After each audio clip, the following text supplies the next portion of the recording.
Ladies and gentlemen, what I'm about to tell you is a red alert unlike anything we've faced in decades. While volcanoes are erupting in Alaska, Hawaii, and even Italy, while quake swarms are rattling Russia, Taiwan, and even right here in the United States, experts are warning that we could be staring down 1,000-foot tsunami that could wipe out entire coastlines off the map.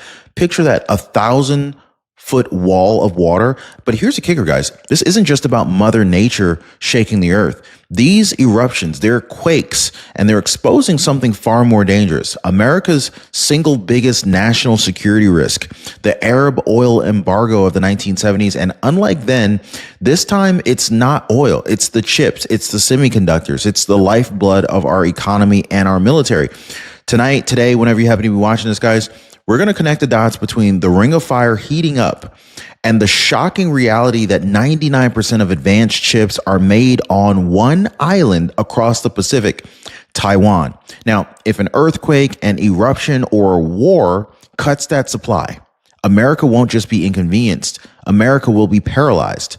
Now, President Trump sees this. Treasury Secretary Scott Bessent is calling it out, and they're moving to de-risk America before it's too late. But the question is, are we already living on borrowed time right now? Let me know what you think, guys, because I'm going to go ahead and break this down step by step. First, we need to talk about the terrifying footage out of Hawaii and Alaska where lava is literally shooting 1,000 feet into the sky. Then the experts are warning of these mega quakes and tsunamis that could strike without warning. And finally, of course, we need to talk about the economic time bomb that's sitting right beneath our feet. And folks, I'm going to challenge you directly. Is America prepared for the collision of nature and national security, or are we about to relive the nightmare of the oil embargo, only worse? Well, if you appreciate the news updates, please take a second, hit the like button for the video and subscribe. All right, guys, right now, under President Donald J. Trump, America is staring at a collision of crises. And I'm not exaggerating when I say this. This may be the biggest national security risk since the oil embargo of the 1970s. Now, on the one side, the earth itself, it's breaking apart. Volcanoes erupting, earthquakes rattling coastlines, tsunami warnings flashing across the globe. But on the other side, our economy is built on a single fragile pillar, a supply chain that could collapse overnight if disaster strikes in the wrong place. And if you think that those two are completely separate stories, think again, guys, because today I want to show you guys how volcanoes and these quake swarms are exposing just how fragile America's future really is. And when you see the parallels to the oil embargo that crippled this country 50 years ago, you're going to understand exactly why President Trump's team is moving urgently, faster and harder than any administration in modern history. But first, we need to look at what the planet is doing right now. Volcanoes are firing off across the world. In Alaska, the Shasheldin volcano has gone from a calm advisory to a yellow alert. Gas plumes, earthquakes, unrest. These are all signs that a full eruption may be on the horizon. In Hawaii, Kaleo is blasting lava over 1,000 feet into the sky. Scientists collecting samples just days ago, they said that this is one of the most violent episodes in years. In Italy, Mount Etna is erupting once again. And in Russia, last month's 8.8 mega quake in Kamchatka, one of the strongest earthquakes in recorded history, set off volcano and volcanic eruptions across the region. And so add this up, guys. Alaska, Hawaii, Italy, Russia, Taiwan, New Hampshire, Maine, South Carolina, California, earthquakes and eruptions stacking up almost daily. It's almost like the ring of fire is waking up all at once. So here's the question that nobody wants to ask. Is nature moving faster than we can all possibly prepare for? Because when you see volcanoes shooting lava into the sky and earthquakes rattling coastlines every single day, it's not just about shaking buildings or spewing ash. It's about whether we're living on borrowed time before a mega disaster changes life in America forever. And so this kind of brings me to the most chilling warning of all, something that the scientists are saying could dwarf everything that we've seen so far. So let's just do a quick logic test together, okay? If you could save hundreds of dollars a year, keep your doctors, and gain extra benefits without paying a dime for advice, would that make sense? Of course it would. This is exactly why I partnered with Chapter. They don't sell you anything. They guide you, they educate you, and then they let you decide. People like Leslie Taylor, they didn't even realize that they were overspending until Chapter reviewed their plan. Leslie ended up saving $1,000. That's amazing, right? Others walked away with dental, vision, or drug coverage that they didn't even know existed. So here's my final question. Does it make sense to at least check when everybody else is, right? Most people are already calling the number on the bottom of your screen right now. The only people it doesn't make sense for are the ones who wait. Phone numbers down below, 909-563-8279, or you can visit them on the web at askchapter.org/Ron. Scientists are warning that what comes after these quakes and eruptions could make the last few weeks look like nothing. Now, the real fear now, it's a mega-tsunami. I'm not talking 10 feet, not 50 feet. A wall of water as tall as a skyscraper, 1,000 feet high, ripping across the Pacific and swallowing everything in its path. Now, just imagine waking up in Seattle, Los Angeles, San Francisco, and within hours, your entire city is underwater. Hawaii, gone. Even our East Coast could feel the ripple effects of a wave like that. And so why are they warning this now? Because tectonic plates aren't just shifting, they're lurching. In Alaska, scientists are saying that the land could literally drop by 6 feet in an instant. That sudden drop displaces an unthinkable amount of volume of ocean. And when the ocean has nowhere to go, it roars forward. Now, history backs this up, okay? The Cascadia subduction zone has delivered monster quakes and tsunamis every 500 years or so. The last one hit in 1700. That's 325 years ago. If you do the math, we're not just due. In fact, we're overdue. And so now ask yourself this. Could America wake up tomorrow to a catastrophe that's bigger than Katrina, bigger than 9/11, bigger than COVID all rolled into one? Because, ladies and gentlemen, that's the scale that experts are warning about right now. But here's a twist that ties it all together. While nature's threatening to wipe out coastlines, another disaster is waiting quietly across the Pacific. And this time, it's not lava or waves, it's silicon. Now, I'm talking about semiconductors, chips, the beating heart of everything that we depend on. And here's a terrifying fact. 99% of the world's most advanced chips, they're made on one single island, Taiwan. You want to talk about a single point of failure, a significant vulnerability? Let that sink in, guys. One earthquake, one eruption, one war, and America doesn't just lose iPhones or laptops. We lose the chips that power our F-35s, our F-16 fighter jets, our missile defense systems, our hospitals, our banks, even the power grid itself. Without chips, modern life stops. Treasury Secretary Scott Bessent isn't sugarcoating it. He said flat out, this is the biggest national security risk that we faced since the Arab oil embargo. Back then, we weren't choked out by oil shortages, okay? We were decimated by oil shortages, okay? I don't want to put this lightly at all. Gas lines were stretched for miles. Now, anyone who was driving during that time would know. Comment down below if you experienced that, where the gas lines were stretching for miles, inflation spiked, the economy buckled. Well, I want to warn you guys that today it's worse. Oil made cars run, but chips makes everything run. I mean, really, every modern car relies on chips today. That wasn't the case back in the 1970s. So it's even worse than that. I mean, you cannot live without driving for a while. But technically you can. You can technically live without driving for a while, but without chips, planes don't fly, banks don't process payments, you can't buy food at the grocery stores not without cash, not without gold or silver, right? You know, you can't pay with a credit card when the chips are down. Hospitals can't operate. The military can't fight. America would be paralyzed in days. And so here's where it gets chilling. What if nature and geopolitics collide at the exact same time? What if a mega quake in Taiwan The exact same region that's already shaking knocks chip factories offline. Just as tension with China flares up, that's not just a supply problem at that point. This is a national security nightmare. But here's a question that we all have to face. What happens if Taiwan goes dark tomorrow?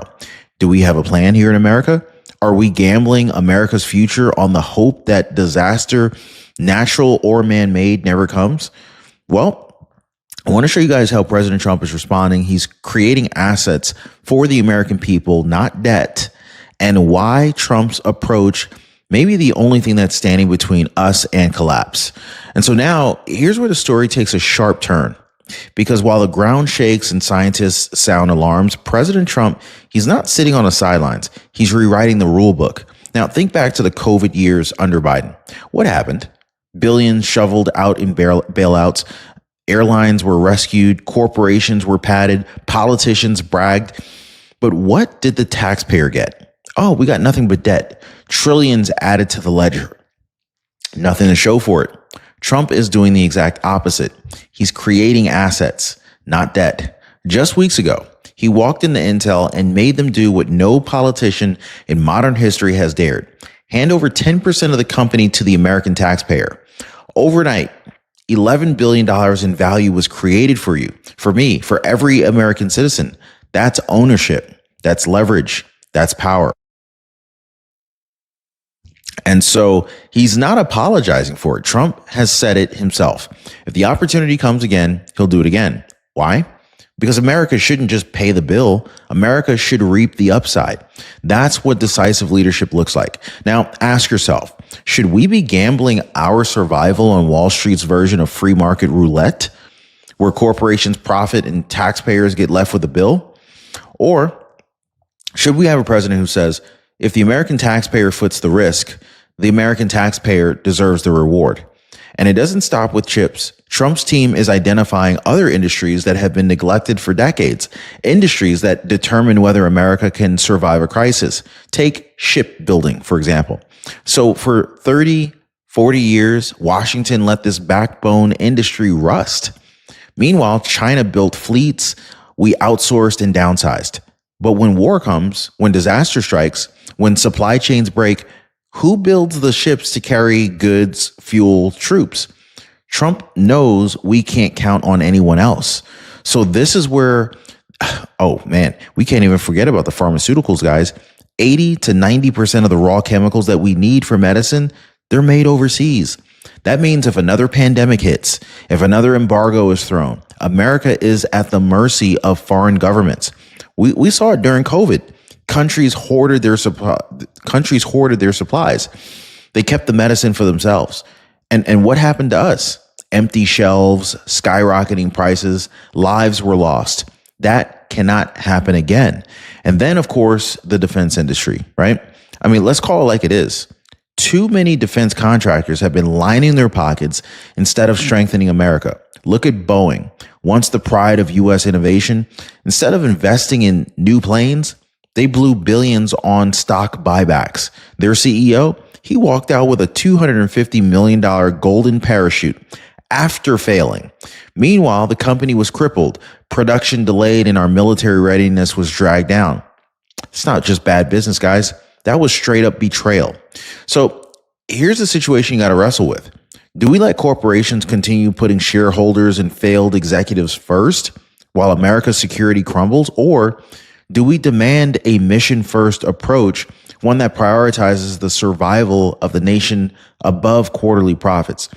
Because Trump is making it clear. This administration is to de-risk America before 2029. That's the mission.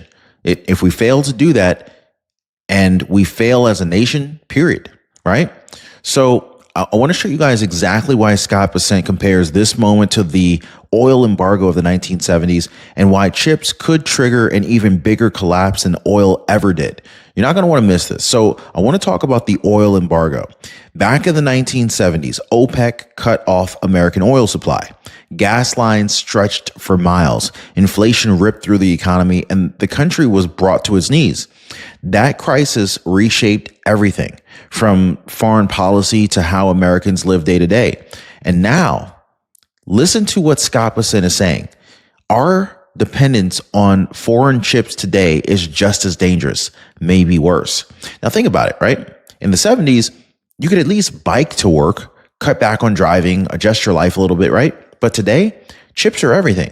Phones, cars, banks, hospitals, jet fighters, missiles, even the grid, even the power grid. Without them, modern life shuts down, period. So ask yourself, are we setting ourselves up for a collapse bigger than the oil embargo? Because if Taiwan is knocked offline by an earthquake, a volcano, or a war, that's not just gas prices that we'll be talking about at that point. It'll be a total economic meltdown. So here's where the tension really spikes here, because while the ring of fire is heating up, volcanoes are exploding, quake swarms are rattling the globe, experts warning of 1,000-foot tsunamis, our supply chains are stretched thinner than ever before. This is nature versus preparedness, folks. Mother Earth doesn't wait for your 5-year plan. She doesn't. It doesn't care about politics. It moves on its own timeline. And if America's not ready, nature will win. So this is why President Trump's mission is so clear. If we de-risk the U.S. economy before 2029, well, great. We'll be in good shape. If we don't, then we'll fail. And we're not talking about small tweaks here. He's talking about rebuilding industries, reshoring production, and forcing corporations to put national security ahead of shareholders. But the big question is, are we moving fast enough, or are we ignoring the warning signs until it's too late? Because right now, it definitely feels like we're living on borrowed time. And so here we are, guys. We're standing at the crossroads of two major massive storms. On the one side, the earth itself is shaking. Volcanoes are blasting lava 1,000 feet in the air. Shakes are coming from the quakes that are rattling the coastlines all the way from Alaska to Taiwan. Scientists are warning of a mega-tsunami that could drown entire cities. But on the other side, America's economic lifeblood, semiconductors, shipbuilding, pharmaceuticals, even defense, has been neglected for decades, left vulnerable, left in the hands of foreign suppliers who could cut us off in an instant.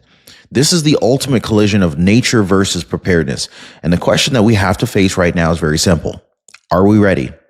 Are we prepared?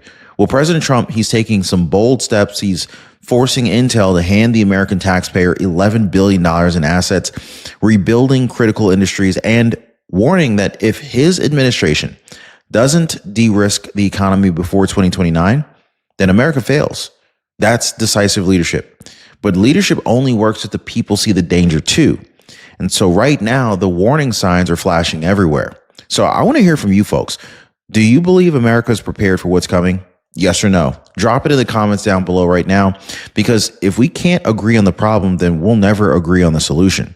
Now, this channel will keep you updated daily on both fronts: the natural disasters shaking the planet, the national security risks that could cripple us if we don't act. So like, subscribe, and share this video so that more Americans can understand what's really at stake here. Oh, and do not click away just yet. YouTube thinks you're going to love the video that just popped up on your screen right now, and they're usually right. So check it out, and I'll see you over there.